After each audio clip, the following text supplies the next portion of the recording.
Alright guys, another unboxing video for you today. I know the past few weeks I've been doing a lot of unboxing videos. WWE just keeps re-releasing, I suppose, pretty decent replicas that I keep having to pick up and review. So in this video we're going to be unboxing the 2021 WCW United States replica. We'll also take a pretty decent look at it, give a good overview of the belt and give my initial thoughts of it.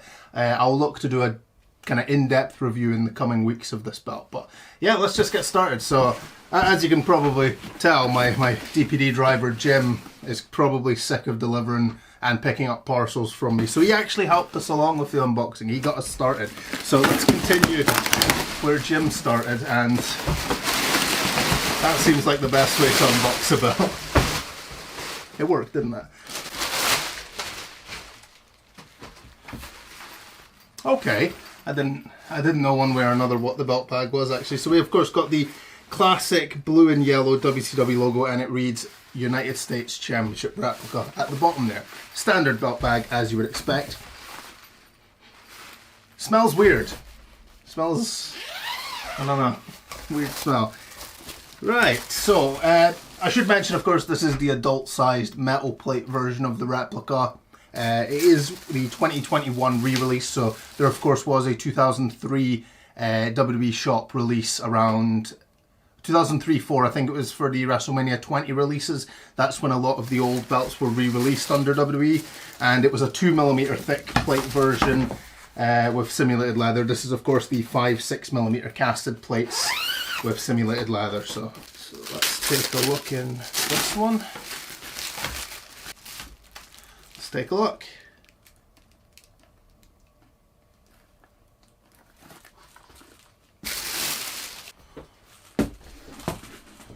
Oh wow, okay. Right, my initial impression is this is a really nice belt actually, really quite nice. Some people might notice or might not be familiar in the first place. And I should admit, WCW is my blank spot as far as wrestling knowledge goes. Never watched any WCW when I was younger. I was always a WWF kid. Hardy Boys, all that shit, that was my upbringing. So I'm not as familiar with WCW belts as I would be with WWE or WWF belts, but I'm not sure if every version of the US belt had, but I know several did. They had the, well in this case, fourth plate. It was a JMAR logo plate, so it was kind of a long plate. I'll try to put it up on screen. It was a long kind of JMAR plate. Obviously, I wouldn't expect them to do a JMAR nameplate on this belt, so of course it is just the three standard plates there.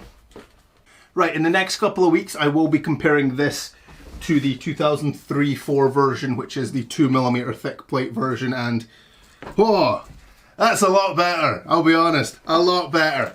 But we'll compare them when the time comes. Initially though, I gotta be honest, the detail on this belt is really nice. Like the floral parts at the sides of the center plate and even on the side plates there, the actual detail in those little thin kind of floral parts looks actually so good. Same goes for the lines representing these stripes in the American flags at the bottom of the plate. You can see just how thin those lines are. I think it's a nice looking belt. I probably wouldn't go as far as saying it's my favorite US belt, to be honest.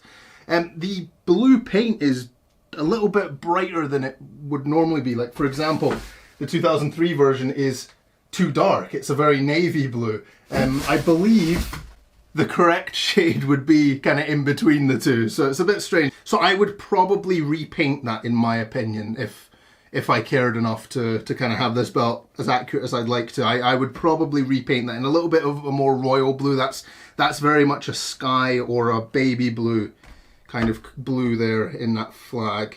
I think it would probably look better in a little bit more of a royal blue. Moving along, just a quick overview of the strap. This is a very inflexible strap. If you've seen my videos talking about the Ruthless Aggression tag team replica belts, the two Raw and SmackDown ones, the straps on those were dreadful. They looked good, just like this one does. They have all the fantastic details on them. Like, there's no complaints about how they look. Really well designed straps, really well designed looking belt. But the flexibility is non-existent in these. Like, if I hold it just by the center plate there, you can see there is, I mean, look at that. That is dreadful. That is a dreadful strap.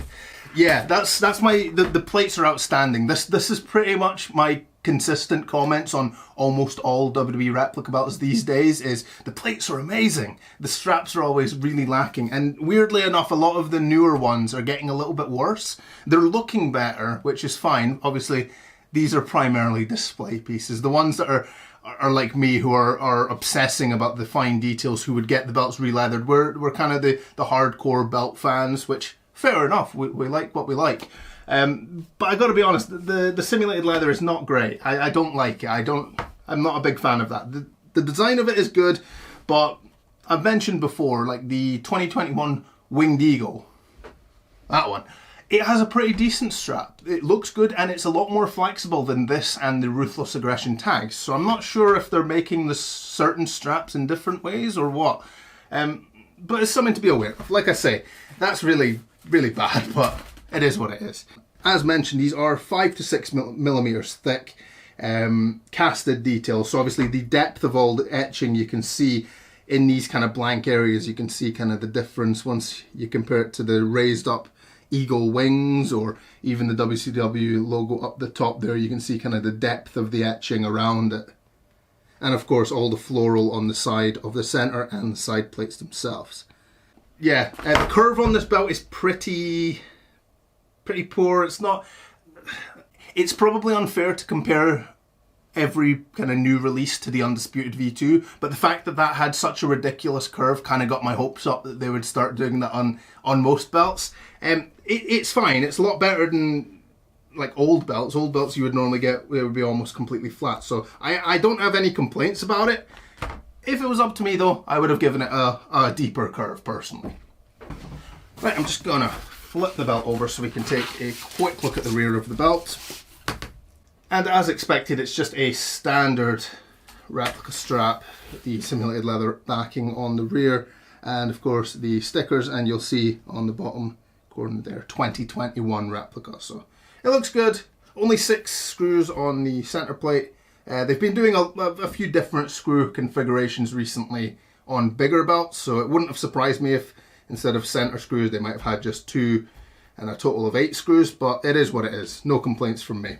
Okay, I think that's all there was to talk about in this initial look. Like I mentioned, it's really well made replica. I don't like the strap, but the plates are very good. If you're a WCW fan and are thinking of picking this up, I 100% recommend it. If you have the old version and are questioning whether to pick this one up, this is so much better, honestly. Like I mentioned, I'll do a comparison video in the near future, but realistically, there is no comparison really. So, very good replica. I'm really quite impressed. I like it a lot. So, we'll have those detailed videos coming up soon. But yeah, let me know what you think. Are you considering picking this belt up? Are you a WCW fan and have I kind of just shit all over the belt inadvertently? Let me know. But yeah, if you've enjoyed this video, please do like the video and subscribe to the channel. I would greatly appreciate it. Cheers. Yo, monkeys, it's me, DDP. And if you want to get one of the greatest belts made for you, go to Paulmartinbelts.